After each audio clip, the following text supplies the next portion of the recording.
Today we are celebrating Stewardship Sunday, which is the one and only time of the year that we talk about giving to the operations of our parish. This weekend is only all about our offertory giving, what we call our worship offering. Giving in our place of worship as an act of worship is a basic thing that disciples do. Your financial support, of course, is essential to our day-to-day operations and makes all of our programs and services possible, from children's ministry to music, from the whole weekend experience to small groups. It is all only possible because of your financial support. And of course, there is our staff. The ministry here involves literally hundreds of volunteers, but is directed and driven by our paid staff.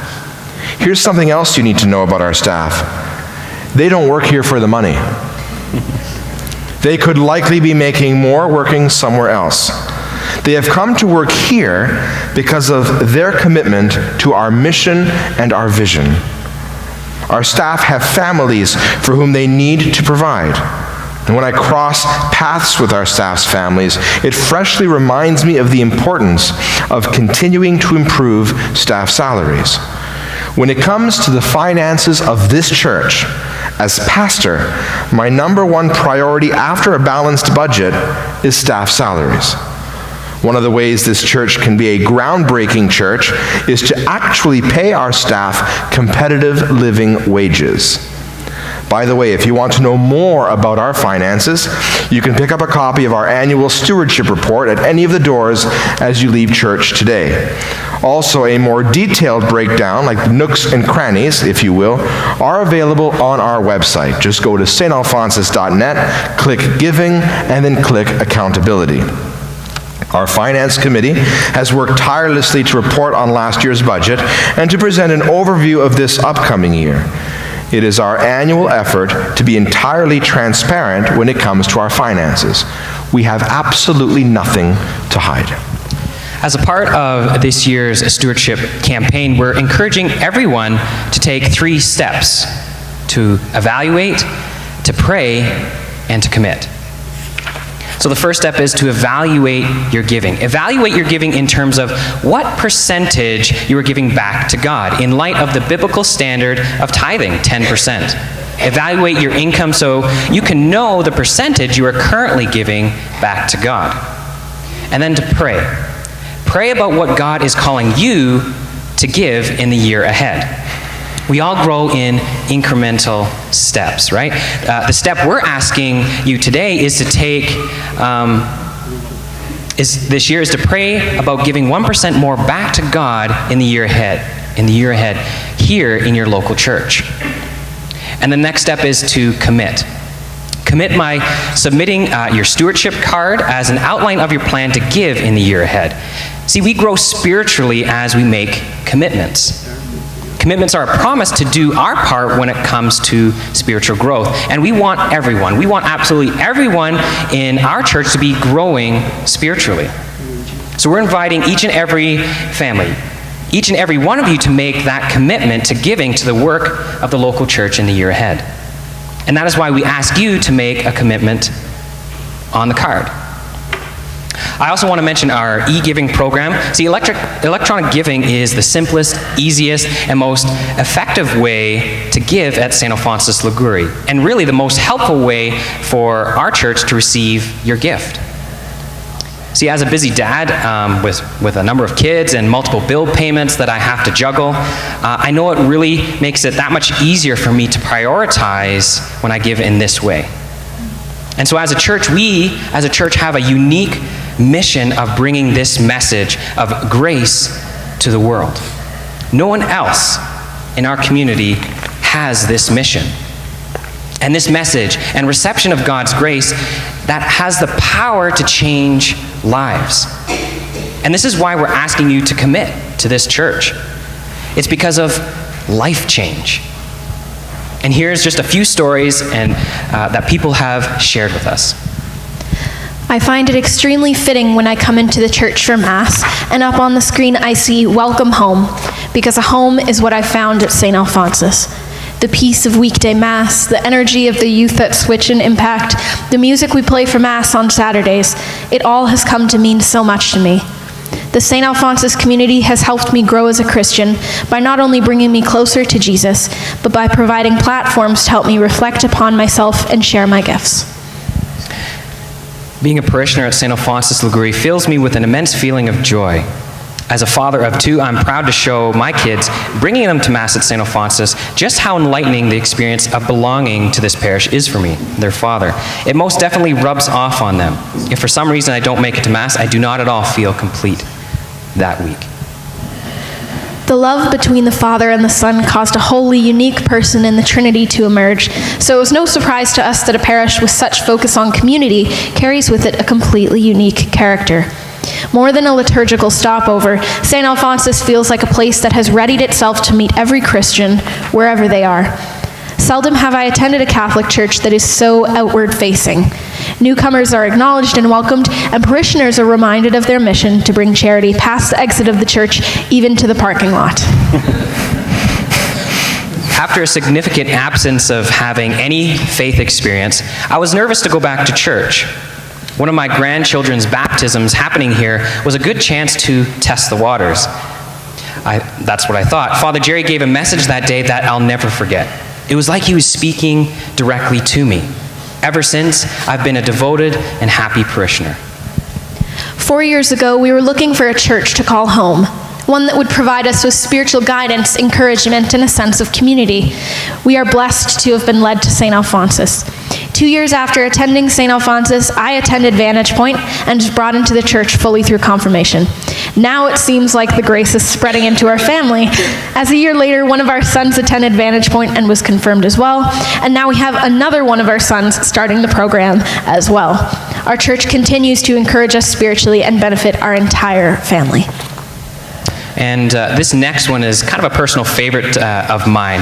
One of our parishioners recently received a text message from a friend who isn't a part of our parish, isn't part of our diocese, but they were just sharing some things back and forth, and it reads this. So this weekend I was at a meeting with the parish pastoral teams from our diocese. The bishop said we need to have 3 great things to start with to be a vibrant community: hospitality, homilies, and hymns. I shared with our group some of the things you'd mentioned about your church. I recalled your talk of the greeting ministry, and we've watched a few of your pastors' messages. Anyway, it seems like your church may be a great model for us to follow. I don't know about you, but I think that is incredible. I think that is absolutely awesome. It means that our church is making an impact even beyond the city of Peterborough. And there's even more. I have felt the love and support of everyone, especially since my husband, Ross, passed away 11 years ago. I would be lost without my St. Al's family and the amazing staff who work so hard to encourage and foster our faith journey. A home is a place where there is unfailing support, where there is ground to lay down solid roots built on faith and trust, where there's an oasis in the midst of unending man-made crisis, and where God's love is felt with a thoughtful word, a friendly smile, and acceptance without question. That's why St. Alphonsus is our home. See, your giving makes stories like these possible. And if these stories that we just read have connected with you, if they resonate with you at all, then make an investment in the year ahead. You know, we bring the good news of God's great grace, and we serve the King of grace who makes all of that possible. Along with our Stewardship Sunday, this is the Feast of Christ the King.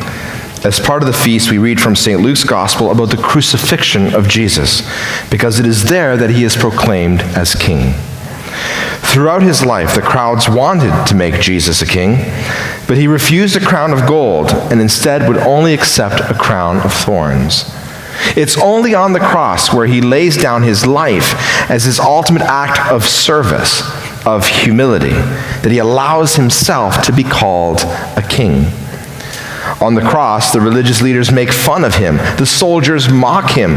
His own people jeer at him. They challenge him to come down from the cross if he really is the Son of God. Ironically, if Jesus comes down from the cross, he can't save them or anyone, and so he ignores them. St. Luke tells us this: One of the criminals who were hanged there kept deriding him and saying, "Are you not the Christ? Save yourself and us." But the other rebuked him, saying, "Do you not fear God? We are getting what we deserve for our deeds, but this man has done nothing wrong." See, both men are facing the same fate, but they have two very different responses to Jesus. One mocks Jesus, while the other acknowledges that he belongs on the cross.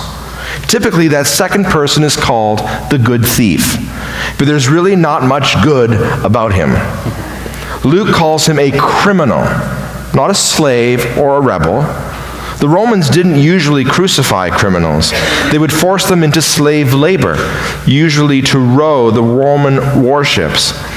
The fact that the Romans crucified him meant that he was too violent to even control for those powerful and brutal Romans, and so they put him to death. There wasn't much good in the good thief. Nothing good except a little humility to acknowledge the helplessness of his situation.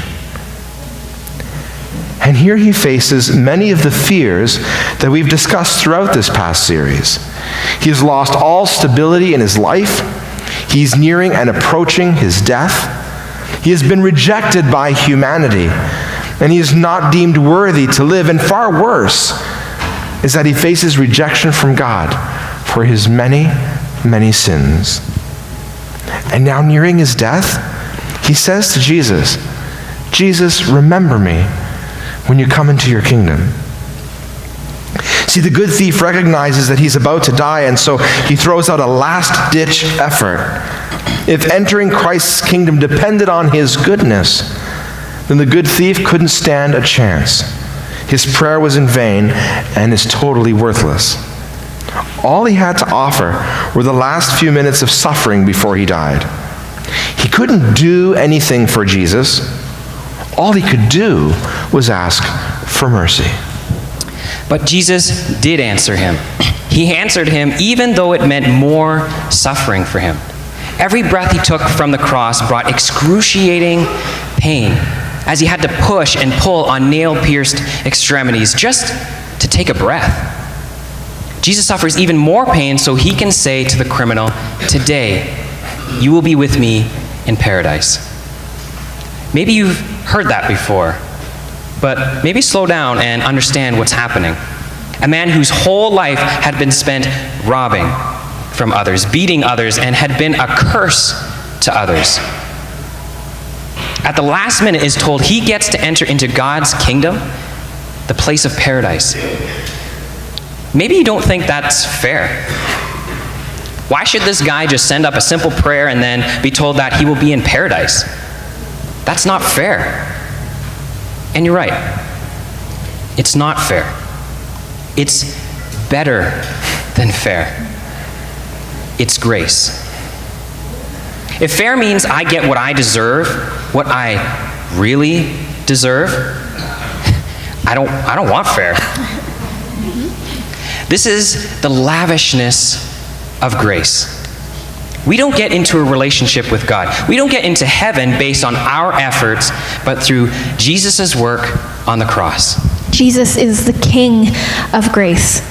He's the King of grace. And the message of the cross is not that you have to try to be good enough to get into heaven on your own power or your own merits, that you have to try to earn your way into paradise, because every one of us is like that thief on the cross. No, we've all failed. We all fall short of our own standards, much less God's standards. And yet God accepts us. This is the good news. About a year and a half ago, a young family experienced what is perhaps the toughest thing a family can go through: the loss of their young child. Shortly after being born with some health complications, the child was baptized and passed away soon after. This is a difficult thing to go through, and I cannot even begin to imagine the pain and the heartache that this young couple had to go through. They'd been separated from the church a little bit, kind of attending somewhere else, but not that often. But after some time, they conceived and gave birth to another child. And in the meantime, something drew them here, particularly the mom. So this young mom meets with me and starts worshiping here at St. Alphonsus and really appreciated the sense of community. She felt like this is a place where she can come as she is and where she belongs. This is a place where she experiences the faith alive and is encouraged and empowered by other families who worship here too. Most importantly, this is a place where some of the pain that she has gone through can begin to heal. We've since baptized that second child, and Dad is coming to church now too, when he can. We're still working on that. But there is real openness, and hope has been found. This parish is making a difference. We are making a difference. There's plenty of bad news out there in the world these days, that's for sure. Some days it is almost overwhelming. But we have the opportunity to steward some pretty good news. That's actually the best news in all of human history. And the good news we steward is the good news of God's lavish grace. The good news God has entrusted us as His church to share with our community, with everyone in our pews, with everyone in our postal code, and with everyone who follows us online. A lavish, life-changing grace that extends from the criminal on the cross to that family searching for healing and hope. It is ultimately the belief in God's grace, His unmerited favor, that allows us to overcome our fears. The message of grace is not just something for the next life, but for this life too. It's about changed lives, one life at a time.